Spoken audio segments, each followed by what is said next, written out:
الفيديو ده هيتمسح عشان مش هيعجبهم. فشوف الفيديو ده للاخر لان هديك كلام حقيقي وكلام اول مره ممكن تاخد بالك منه. انا يوسف حسن، وده فيديو الدوبامين ديتوكس او صيام الدوبامين. بما ان الفيديو ده عن الدوبامين ديتوكس، فالفيديو ده مش هيبقى فيه ايدك كتير، فانا عايزك تقفل على ايدك كده وتبعد موبايلك عنك. لو انت مش بتتفرج على الموبايل، لو بتتفرج على الموبايل فعايزك تعمل DND، تمام؟ اللي هو دون ديسترب مود اللي موجود في الايفون. او بص، عايزك تقفل نوتيفيكيشن ومش عايزك تقلب بين البرامج. عايزك تركز في الفيديو ده للاخر، عشان الفيديو ده فعلا فيه كلام ممكن انت اول مره تاخد بالك منه، وكلام مهم جدا وصعب جدا. فقبل ما نخش في الموضوع، ايه هو الدوبامين اللي انت بتقوله في كل فيديو ده يا حسن؟ وده فايدته ايه وبيعمل ايه؟ بص، انا مش عالم ومش طالع اقول لك ايه هو الدوبامين ومش الدوبامين وبتاع. انا كل اللي هقول لك ان الدوبامين هو هرمون السعاده او البليجر، تمام؟ الهرمون ده انت بتاخده امتى؟ تعال اقول لك انت بتاخده امتى. عارف انت لما يبقى عندك يوم شغل طويل وتتعب فيه وتشقى، فاهم؟ وفي الاخر ربنا يرضيك كده بمبلغ محترم وبتاع. عارف انت الاحساس اللي هو انت كده؟ طب وعارف انت برضه نفس الاحساس اللي بتاخده لما مثلا بتذاكر طول السنه وربنا يوفقك في الاخر وتجيب مجموع عالي وترضى بيه؟ عارف انت كميه الفخر اللي بتحس بيها؟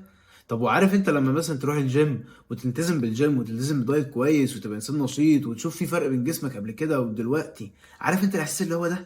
وفي الجانب المظلم، هو نفس الهرمون اللي بتاخده لما تلعب في نفسك، او تروح تشرب سيجاره وهي بقى لو بعد الفطار، او تكسب جيم في فورتنايت او فالورنت او ايا يكن بقى، او تاكل مثلا فاست فود، تمام؟ عارف بتحس كده بلذة الاكل كده، فاهم؟ اللي هو انت ما تعبتش فيه وطعمه جميل قوي وبتاع. الناحيتين دول بيفرزوا لك نفس الهرمون. بس في النوع اللي بتتعب وبتشقى عشان تاخد الهرمون منه، بس في الاخر بتفتخر وتروح قدام الناس كلها تقول انا عملت كذا وبتاع. وفي النوع التاني اللي انت تاخده بسهولة جدا، تمام، من غير اي تعب ولا اي حاجة، وتتكسف من نفسك انك عملته، ولو ما اتكسفتش تتكسف ان انت تحكي لحد اصلا. وللاسف بسبب سهولة ان انت توصل للدوبامين الرخيص دوت، عقلك بقى بيحب اي حاجة فيها دوبامين رخيص. اي حاجة تاخد منها دوبامين بسهولة، وديني على طول. انا بحب الكلام ده. تشتغل وتتعلم 6 شهور في مجال وتطلع منه فلوس قد كده؟ لا يا عم، انا هحط فلوس في 1 اكس بت واطلع منه فلوس والدنيا هتبقى كلها تمام، مفيش اي حاجه. اتعب وافوق لنفسي واحوش عشان اتجوز وربنا يرزقني بالذريه الصالحه؟ لا يا عم، انا مش هقدم مسؤوليه والحوارات ده. تسيبني بس العب في نفسي كده مره ولا مرتين وهبطل وبتاع. اكل اكل صحي وجسمي يتحسن ويظبط؟ لا يا عم، خليني في الفاست فود اهو، سهل وباكله بسرعه وخلاص يعني، وطعمه لذيذ. الفكره ان معظم الكبائر اللي احنا قلناهم حرام، والشيطان بقى بيحب يلعب في الحته دي. لا، وفي بقى ايه طرق ابشع دلوقتي للدوبامين الرخيص. عارف ليه التيك توك يوزرز اكتر من اليوتيوب يوزرز في الوقت الحالي؟ ولا وكمان هيكتروا وهيكتروا قدام، عشان بيستغلوا ابشع الطرق عشان يسحبوا الاتنشن منك ويخطفوا وقتك اللي هو غالي ومفروض بفلوس، بطرق يعني صعبة جدا. يعني بيحط لك اغنية تشدك، فيديو عربيات GTA، فاهم؟ يعني انت تركز في العربيات وتسمع الفيديو يعني. وكل شويه تتنقل بقى من تحت لفوق، تتنقل. اصلا انا شفت وانا حسيت بالاحساس ديت يعني، فاهم؟ اللي هو بشوف حبه من تحت وحبه من فوق عشان ايه ما سكبش الفيديو. يعني شوف وصل درجه الاستغلال ان هم بيحطوا ليك حاجات يعني عشان تشد انتباهك ان هم يشوفوا فيديوهات. وعلى فكره في حد فعلا كلمني قال لي انا عايز انزل فيديوهاتك على التيك توك، بس انا اشترطت عليه شرط مهم جدا، اللي هو لا تحط لي فيديوهات عربيات تحتي ولا تنزل فيديوهات كامله. طب يا جدع، قلنا فيديوهات العربيات وماشي، بس ليه ما تنزلش فيديوهات كامله؟ عشان انا عايز الناس تيجي عندي تتفرج على الفيديو كامل، ما تفضلش تتنقل من برنامج لبرنامج او من فيديو لفيديو، لان انا عايزهم يحطوا كامل تركيزهم، عشان لما اخطف الاتنشن بتاعهم واخطف الوقت بتاعهم اديهم نصيحه، ما اديهمش يعني، ما اديهمش كلام فارغ، فاهم؟ وفي الاخر بيكتبوا له كومنتس يعني ان انا كال بريتش وبتاع يعني. ففي حاجة غلط بتحصل، في حاجة غلط كبيرة جدا بتحصل الفترة دهيت، واحنا يعني سايبين نفسنا، فاهم؟ ده الواحد دلوقتي يا جدع مبقاش عارف يشوف فيديو كامل الا لو مثلا يمسك موبايله يفتح التيك توك وهو بيتفرج على الفيديو، او هو بيتفرج على فيلم، فاهم؟ مع اهله وكل حاجه، يطلع الموبايل ويقلب كده في التيك توك. يعني بيقلب على التيك توك وبيشوف الفيلم، يقلب على التيك توك ويشوف فيلم، او بيتفرج على اليوتيوب ويمسك موبايل ويبعت لده وهو بيتفرج حبه كده وحبه كده حبه كده. فين تركيزك؟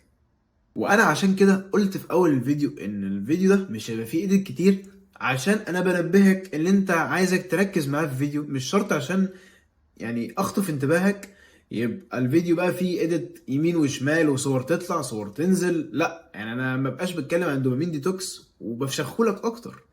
يعني انا مش طالع عشان استغل وقتك في الغلط، لا انا طالع عشان اديك معلومات مفيدة. فانت يا تركز معايا يا اما انت مش هتركز ومش هتستفيد حاجة. يعني انا بديك فيديو فيه معلومات 100 وهتطلعك العالمية، بس انت مصمم اللي انت ايدك تفرك شويه بقى، انا عايز موبايل افتح تيك توك مش عارف ابعت رساله لمين ابعت رساله لمين. تعالى ابتدي بيومك. عايزين نعرف في يومك. انا هسألك سؤال، انت اول ما بتصحى من النوم بتعمل ايه؟ انا هسيبك دقيقه ترد، تمام؟ او يعني انا هفضل قاعد مستنيك دقيقه ترد، وبكل صراحه اكتبها في ورقه او حتى رد في دماغك، بس رد صريح. خلصت؟ بتصحى بتمسك التليفون، بعد كده تروح الحمام، بتغسل سنانك او ممكن ما تغسلش سنانك اصلا. بعد كده بتشوف اللي وراك ايه، صح؟ طب تعالى نرجع شويه بقى كده، نرجع في اللي انا قلته كده شويه. بتصحى تمسك التليفون، تعرف ان اول حاجه انت عملتها دهيت ممكن تبوظ لك يومك كله. تشوف خبر مش حلو، تشوف البنت اللي انت بعت لها مثلا بالليل قبل ما تنام ردت ولا ما ردتش، ولو ما ردتش مزاجك يتعكر. طب وعلى ايه؟ ليه تبتدي بيومك يعني بشوية كلام فارغ، كلام على النت، كلام على الموبايل؟ يعني جدودك ما كانش عندهم الموبايل ده، جدودك كانوا عايشين دنيتهم عادي جدا ودنيتهم كانت مبسوطة وكانوا رجالة والتستوستيرون بتاعهم كان عالي. انت التستوستيرون بتاعك دلوقتي يعني لو جاي تقارن بالتستوستيرون بتاع جدودك انت ولا حاجة. يعني الافريج دلوقتي اللي موجود يعني من 400 ل 600، وفي اقل من 400 عامة. يعني في اقل من 400، احنا بنتكلم في 400 600، وده قليل جدا لان انت جدك مثلا او ابو جدك يعني التستوستيرون بتاعه كان الليفل بتاعه تقريبا 1000. فاهم الفرق قد ايه؟ لان احنا دلوقتي بقينا جيل بيتجه للحاجات السهله، الحاجات اللي ملهاش يعني ما فيهاش اي جهد. هتقول لي ان الدنيا دلوقتي اتطورت ومش الدنيا اتطورت وبتاع، يا سيدي الدنيا اتطورت، بس انت المفروض تستخدم التطور ده استخدام صح، مش ان هو يشدك. يعني يا سيدي اما تستخدم السوشيال ميديا عشان تطلع منها فلوس ساعتها اقول لك انت فعلا صح، لكن اما تستخدم السوشيال ميديا عشان تضيع وقتك وتشوف صور كده وبنات كده وتبعت لي دي وتبعت لي دي، فين الاستخدام الصح للتطور الجديد ده؟ انت باقتك لما بتخلص بتتجنن تبقى عايز تجددها عشان تشوف مين رد عليك ومين بعت لك ومين بتاع. وحتى لما بتجددها الفكره بقى دي المصيبه الكبيره، اللي انت لما بتجددها برضه وما يبعتلكش حد بتفتح الموبايل تشيك في حد بعت ولا لا. يعني محدش بعت لك وانت عارف ان محدش بعت لك، بس تفتح الموبايل تشيك في حد بعت لك ولا لا. ويا بقى لما لما مثلا مش النوتيفيكيشن دي طالعه من موبايلك انت، طالعه من موبايل حد تاني وبنفس الساوند. عارف انت بتحس كده اللي هو ايه ده؟ يعني فاهم اللي هو طلعت موبايلك في الاخر ما طلعش هو. شايف انت وصلت نفسك ليه؟ مش انت كنت من شويه بتقول لي الحاجات دي المفروض الجديده المفروض بقى مش عارف ده التطور وبتاع ومش عارف ايه؟ اديك انت اتدمرت بسببه. موبايل بقى بيتحكم فيك، موبايل بقى بيتحكم في تصرفاتك، موبايل بقى بيقول لك تروح وتعمل، موبايل بقى بيبعت لك يعني هم بيبعتوا لك قاصد صور وفيديوهات عشان تسير يعني عشان تسيرك عشان تروح تلعب في نفسك، وانت بتقول لهم تعالوا اتفضلوا. كل ده بسبب اللي انت عودت جسمك على جرعة كدابة من الدوبامين الرخيص، اللي يعني بسببها بقت بتفرك في جسمك وفي نفسك. تفضل تفتح الموبايل كل شوية، تروح يمين وشمال كل شوية، تفتح البلاتفورم ديت والبلاتفورم ديت والبلاتفورم ديت، تشوف مين بعت حتى لو مفيش نوتيفيكيشن بتشوف مين بعت، عشان في الآخر تلاقي الدوبامين ده. وده بقى بيودينا المعنى ايه هو الدوبامين ديتوكس او صيام الدوبامين. ومن المعنى كده انت بتصوم، هي فترة هايبر فوكسد انت بتكرف فيها لكل العادات السيئة، من بقى الفيديو جيمز، انك تلعب في نفسك، الفاست فود، كل الكلام ده. وبتخش فترة انت بتركز فيها على حاجات معينة سبيسيفيك انت عايز تطلع فيهم بنتائج كبيرة جدا. طب ازاي بقى اخش الفترة دي وازاي دوبامين ديتوكس؟ وعرفني ازاي اعمل كده يا حسن. بص، هو مبدئيا انت هتحد من استخدامك للموبايل من ساعتين لاربع ساعات، وانت الموضوع ده انت بتتابعه من على السكرين تايم بتاع الموبايل، وموجود طبعا في كل الموبايلات، هو مش موجود بس على الايفون. فيعني ما تاخدهاش حجة. يعني حتى لو مش موجود على موبايلك في برامج كتير بتدلك على الموضوع دوت، بتعرفك انت استهلاكك للموبايل قد ايه. وطبعا الصلاة، هتهتم بالصلاة وتركز عليها، ودي حاجة المفروض طبعا ما نتكلمش عليها، بس أنا برجع كل مرة وأفكركم بيها عشان ده مصدر البركة الوحيد لحياتك. فركز عليها، ما تركنهاش خالص، تمام؟ وطبعا هتيجي تبدل الكام حاجة دول عشان تعرف تمشي في فترة دوبامين ديتوكس من غير أي تشتيت، ولا أنت تطلع منها بره يوم أو يومين. هتبدل طبعا الموبايل والكمبيوتر أو اللاب بالقراية، تمام؟ انك تلعب في نفسك بالتمرين، ولو بقى يعني الفتره اللي انت بتحس فيها بالشهوه ديت تقوم نازل تخبط التمرين على طول كده، يا بقى على كميه يعني الوحش والفحل اللي جواك هيطلع على التمرين، فاهم؟ فاول ما تحس الموضوع ده ما تكسلش، اخبط التمرين على طول، او خش اضرب دش ساقع، اعمل اي حاجه تبعدك عن الموضوع دوت. وطبعا الفاست فود هتبدلها بالفود العادي، يعني مش هقول لك يعني هيلث فود وكده، لا، يعني كل اكل والدتك، يعني كفيل جدا ان هو يبعدك عن الاضرار بتاعت التخمه والكلام دوت. يعني بس طبعا ما تكترش، يعني في حذر في الموضوع. ولو مش عارف تظبط الاكل بتاعك، انت ممكن تبعت لي كوتشنج على انستجرام او على التليجرام، اللي كانت موجوده تحت الديسكريبشن، في عرض بمناسبه رمضان، فحاول تلحقه قبل نهايه شهر رمضان. وطبعا وانا زهقت من كتر ما بقولها، هتمسح السوشيال ميديا. نفسي تفهم ان السوشيال ميديا دلوقتي بقت حاجه صعبه جدا. فهكلمك دلوقتي كلام ممكن اول مرة يعني تاخد بالك منه، هيفتح لك دماغك، هتفهم ان هما بيتحكموا فيك فعلا، ان كل دي لعبة، وهم مدخلينك جوه اللعبة عشان يتحكموا فيك. وهوعيك دلوقتي على الحاجات اللي هما بيعملوها. يعني تعالى مثلا لأبسط مثال، ويمكن انت عمرك ما خدت بالك منه. ليه برامج الاكل، توصيل الاكل وكده، بتيجي لك الساعة 2 تبعت لك نوتيفيكيشن بعروض على الاكل؟ يعني اكيد في سبب. ده السبب ان في الفترة ديت او في الوقت ده، اغلب الناس اللي هم السهرانين وكده، اللي هم اللي ملهمش يعني مفيش حاجه وراهم وقاعدين سهرانين وما بيعملوش حاجه، بيبقوا جعانين ومكسلين ان هم يقوموا يعملوا اكل. فهم بيستغلوا الموضوع ده، فيبعتوا لك نوتيفيكيشن ان في عرض عشان يتحكموا فيك ويخلوك تيجي تشتري من عندهم ويكسبوا من وراك. طب خد بقى التانية. ليه معظم السوشيال ميديا دلوقتي بقت عندها نفس فكرة التيك توكس، زي مثلا الانستجرام ريلز واليوتيوب شورتس وحتى الفيسبوك وحتى كمان السناب شات دلوقتي؟ ليه كل السوشيال ميديا ديت بقت بتركز على الفيديوهات اللي بقت عاملة زي التيك توكس؟ عشان لقوا ان التيك توكس دلوقتي بقت اسهل مصدر انت بتعرف تشد بيه انتباه المشاهد، ما يفصلش منك.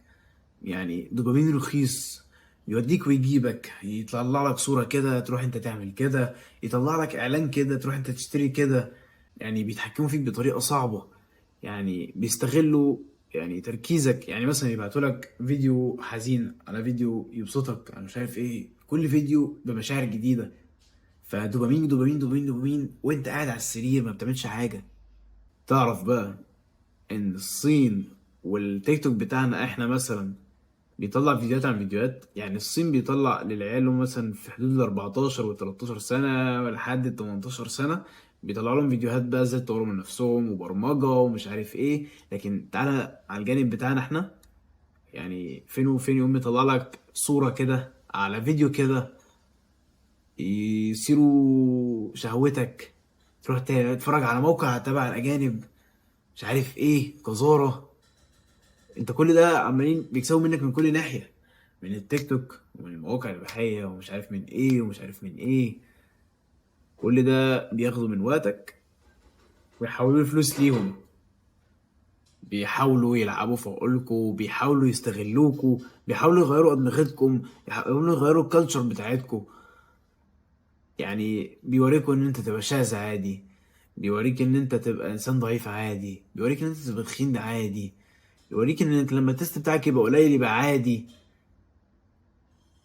انت شايف ان كل الكلام ده عادي؟ لو انت شايف ان كل الكلام ده عادي فهم فعلا مقصرين فيك. ده هم بقوا بيخلوك كمان تشوف ان مثلا مراتك او خطيبتك يبقى ليها بيست فريند، دي بقت حاجة عادية. واديك بتشوف فعلا في البلايند ديت شو مثلا، يعني شوف دلوقتي يعني، وفي الاخر بيقولوا لك احنا بنطلع نهزر.